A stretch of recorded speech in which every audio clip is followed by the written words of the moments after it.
University మంచి భవిష్యత్తు కోసం తెలుగు విద్యార్థులు ఇష్టపడే యూనివర్సిటీ. కాల్ 9059052378 9059052379.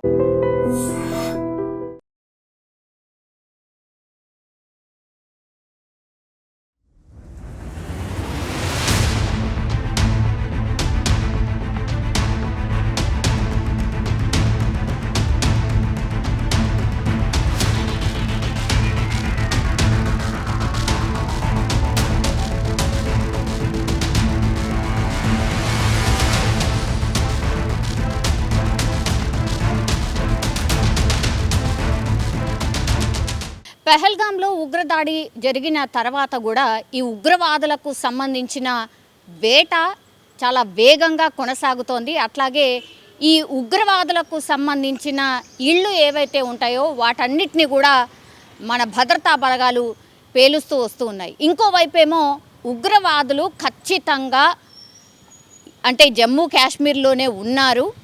ఇంకా కూడా జమ్మూ కాశ్మీర్లో ఒక అలర్ట్ అయితే ఉంది. ఉగ్రదాడి ఖచ్చితంగా ఇంకా రెండా జరిగే అవకాశం ఉంది అని కంటిన్యూషన్గా ఇంటెలిజెన్స్ పూర్తిగా హెచ్చరికలు జారీ చేస్తున్న పరిస్థితి. ఎన్ఐఏ ప్రకారం అయితే ఇన్వెస్టిగేషన్ చేసినప్పుడు నిజాలు ఏం బయటకు వచ్చాయంటే అక్కడ అంటే జమ్మూ కాశ్మీర్లో ఉన్నటువంటి కొంతమంది ఉగ్రవాదులకు లోకల్స్ సహకరించారు కాబట్టే వాళ్ళు ఇంకా కూడా ఎటు వెళ్ళలేదు. వాళ్ళు అక్కడే ఉన్నారు. వాళ్ళకు షెల్టర్ ఇవ్వడమే కాకుండా వాళ్ళకు ఆహారం కావచ్చు, లేకపోతే ఇతరత్ర అవసరాలు ఏమున్నా సరే ఆర్ జమ్మూ కాశ్మీర్లో ఏం జరుగుతోందన్న ఇన్ఫర్మేషన్ కావచ్చు, ఇవన్నీ కూడా ఇక్కడ స్థానికంగా ఉన్నటువంటి వాళ్ళు కొంతమంది ఉగ్రవాదులకు చేరవేస్తున్నారు అని కూడా ఎన్ఐఏ స్పష్టంగా చెప్పినటువంటి పరిస్థితి. అందుకనే మన భద్రతా బలగాలు కూడా ఏ చిన్న క్లూ దొరికినా వదలనటువంటి సిచ్యువేషన్. ఇప్పుడు ఒక ఉగ్రవాది అంటే ఈ ఉగ్రవాదులకు సంబంధించి సహాయం చేస్తున్నాడు ఒక వ్యక్తి. ఆయన పేరు వచ్చేసి ఇమ్తియాజ్. ఆయన కేవలం 23 సంవత్సరాలు మాత్రమే. ఉగ్రవాదులకు సహాయం చేస్తున్నాడు. వాళ్ళకు ఆహారం కావచ్చు, నీళ్లు కావచ్చు, ఇంకా వాళ్ళకు అవసరమైనటువంటివి అన్నీ కూడా తీసుకెళ్ళి ఇస్తున్నాడు అనేటువంటిది పూర్తిగా ఇన్ఫర్మేషన్ తెలుసుకొని ఆ ఇమ్తియాజ్ అనే వ్యక్తిని పోలీసులు కస్టడీలోకి తీసుకొని విచారణ చేస్తే అవును నేను చేస్తున్నాను, వీళ్ళకి అందరికీ కూడా ఆహారం సప్లై, అట్లాగే వాళ్ళకి ఏదైనా ఇన్ఫర్మేషన్ కావాలన్నా లేకపోతే ఇతరత్ర ఏం అవసరాలు ఉన్నా కూడా నేను సహాయం చేస్తున్నానని ఒప్పుకున్నాడు. దీంతో వీళ్ళు ఏం చేశారు అనంటే ఆ పర్సన్ ఎవరైతే ఉన్నారో ఈ ఇమ్తియాజ్ అనే పర్సన్ని వీళ్ళు ఉగ్రవాదులు నక్కినటువంటి ప్రాంతం, అది ఒక అటవీ ప్రాంతం. అది ఎక్కడ అంటే కుల్గాం జిల్లాలోని దగ్గరలో ఉన్నటువంటి అటవీ ప్రాంతం. అది ఎక్కడ అంటే కుల్గాంలోని టాంగ్ మార్గ్లో ఉన్న అడవిలో నక్కిండ్రు టెర్రరిస్టులు. సో ఖచ్చితంగా నేను మీకు అప్రూవర్గా మారిపోతాను ఆర్ వాళ్ళ ఇన్ఫర్మేషన్ నేను చెప్తాను, నన్ను మాత్రం వదిలిపెట్టండి, ఇక్కడ ఉన్నారు నేను చూపిస్తాను పదండి అని అంటే మన భద్రతా దళాలు కావచ్చు అతన్ని తీసుకొని ఆయన వెంట తీసుకొని వాళ్ళు వెళ్ళినటువంటి పరిస్థితి. అయితే పూర్తిగా నమ్మకంగా నమ్మించాడు, నేను ఉగ్రవాదులను పట్టిస్తాను, రండి నాతో పాటు రండి అని తీసుకువెళ్ళిన తర్వాత అక్కడ మధ్యలో ఏం నది అంటే వేషా నది. ఆల్మోస్ట్ అక్కడ దగ్గరలోకి అడవికి దగ్గరలో ఉన్న క్రమంలో అక్కడ మధ్యలోనే ఒక నది కనిపించింది. సో ఇవన్నీ కూడా భద్రతా బలగాలు ఏవైతే ఉంటాయో వాటన్నిటిని కూడా అంటే తప్పుదోవ పట్టించి పూర్తిగా ఈ వేషా నది అనే రాగానే ఈ ఇమ్తియాజ్ అనే వ్యక్తి ఆ నదిలోకి దూకేశారు. దీంతో ఒక్కసారిగా అసలు అర్థం కాని పరిస్థితి. మన భద్రతా బలగాలు కూడా పూర్తిగా అప్రమత్తమై అసలు ఏం జరుగుతోంది ఏంటి అని చూసే లోపే ఆ వేషా నది చాలా ఉధృతంగా ప్రవహిస్తోంది. పెద్ద ఎత్తున వాటర్ ఉన్నాయి. సో కొద్దిసేపు ఆ వాటర్ నుంచి బయటకు రావడానికి ఈ ఇమ్తియాజ్ అనే వ్యక్తి ప్రయత్నం చేసినప్పటికీ కూడా పూర్తిగా కొద్దిసేపటి తర్వాత ఆయన మునిగిపోయి చనిపోయినటువంటి పరిస్థితి. దీనిపైన పూర్తి స్థాయిలో దర్యాప్తు ఒకవైపు జరుగుతుండగా విమర్శలు కూడా అట్లనే వస్తున్నాయి మన భద్రతా దళాల మీద. కావాలనే ఒక మనిషిని అనుమానాస్పదంగా ఉన్నాడు అని కావాలనే మీరు తీసుకెళ్ళి ఇతన్ని చంపేశారు అనేటువంటిది పెద్ద ఎత్తున ప్రచారం అయితే చేస్తున్నాయి అక్కడ ఉన్నటువంటి కొన్ని పార్టీస్. సో రాజకీయంగా ఎన్ని విమర్శలైనా ఎదుర్కొంటాం, కానీ ఇక్కడ మేము చేసినటువంటిది ఏమీ లేదు అని భద్రతా బలగాలు చెప్తున్నటువంటి పరిస్థితి కనిపిస్తోంది. ఈ ఘటన మీద పూర్తిగా తప్పుడు ప్రచారం చేస్తున్నారు.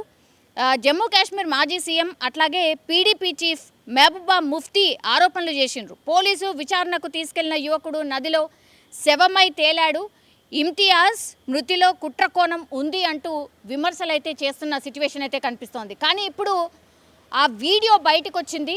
అంటే ఈ ఇమ్తియాజ్ ఎట్లా ఆ వేషా నదిలో దూకిండు, ఆ తర్వాత ఎట్లా బయటకు రావడానికి ప్రయత్నించినప్పటికీ కూడా మునిగిపోయి ఎట్లా చనిపోయిండు అనేది కూడా పూర్తి స్థాయిలో వీడియో బయటకు వచ్చిన తర్వాత ఇప్పుడు భద్రతా బలగాలు స్పష్టంగా చెప్తున్నాయి. కావాల్సి వస్తే ఆ వీడియో చూసుకోండి, ఇదే మేము ఇస్తున్నటువంటి ఎవిడెన్స్, ఇందులో ఏ కుట్రకోణం దాగిలేదు, ఉగ్రవాదులు ఎక్కడ నక్కి ఉన్నారో చెప్తానని తీసుకువెళ్ళాడు, అందుకనే పూర్తి భద్రతతో సన్నద్ధమయ్యే మేము అతన్ని తీసుకువెళ్ళాం, కానీ తప్పుదోవ పట్టించి మమ్మల్ని నమ్మించి కావాలనే అందులోకి దూకేశాడు ఇమ్తియాజ్ అనేటువంటి విషయాన్ని భద్రతా బలగాలు స్పష్టంగా చెప్తున్నటువంటి పరిస్థితి. సో దీనిపైన పూర్తిగా విమర్శలు పెద్ద ఎత్తున వస్తున్నాయి. కాబట్టి ఇప్పుడు అధికారులు కూడా, పై అధికారులు కూడా రంగంలోకి దిగారు. అసలు ఈ విషయంలో ఏం జరిగింది ఏంటి అనేది కూడా పూర్తి స్థాయిలో దర్యాప్తు ఒకవైపు జరుగుతోంది. అట్లాగే స్పష్టంగా చెప్తున్నారు.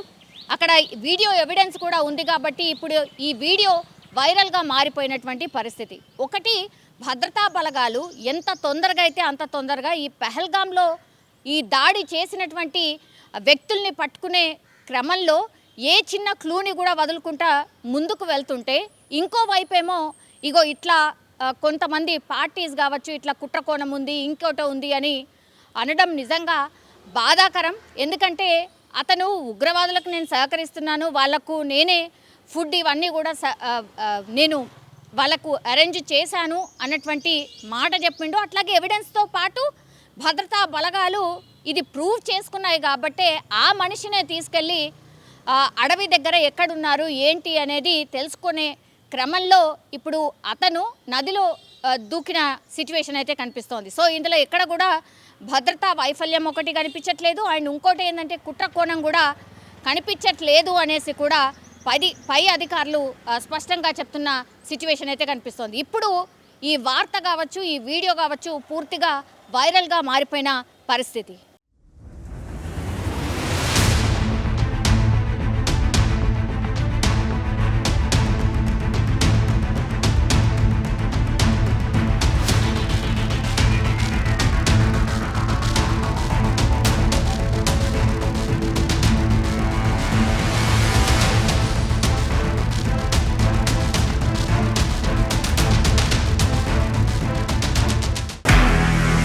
నిజంగా ప్రస్తుతం ఉన్నటువంటి సమాజం దేనికి ప్రయారిటీ ఇస్తుంది? ఆర్థిక సంబంధాల చుట్టూ మాత్రమే తిరుగుతుంది. మళ్ళీ ఎన్నికలంగానే చాలా విరక్తి కలుగుతాం.